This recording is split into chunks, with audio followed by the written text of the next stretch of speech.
स्वयंपाक करताना महिलांनी हे नक्की करावे.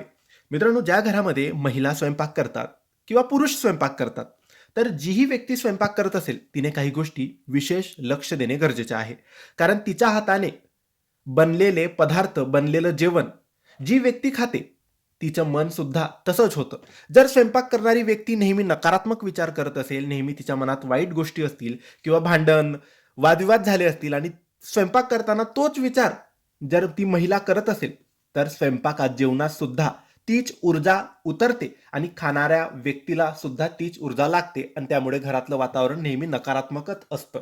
म्हणून स्वयंपाक करणाऱ्या महिलांनी किंवा व्यक्तीने नेहमी देवाचे स्मरण करावे. श्री स्वामी समर्थ, श्री स्वामी समर्थ किंवा ओम नमो नारायण, ओम नमो नारायण. तुमची श्रद्धा ज्या देवावर, ज्या गुरुवर आहे, त्या देवाचे, त्या गुरुचे स्मरण तुम्ही करत राहावे आणि नकारात्मक वाईट विचार स्वयंपाक करताना चुकून सुद्धा महिलांनी करायचा नाही. नेहमी प्रसन्न मन ठेवायचं, नेहमी देवाचे स्मरणच करत स्वयंपाक करायचा. म्हणून स्वयंपाक तुमचा झाल्यानंतर त्यांचे मन जे जेवतायत त्यांचे सुद्धा सकारात्मक असेल, ऊर्जा नेहमी दैवीय असेल आणि नेहमी वादविवाद, भांडण घरापासून लांब राहतील आणि जेवणात चव असेल, रुचकर तुमचं जेवण होईल.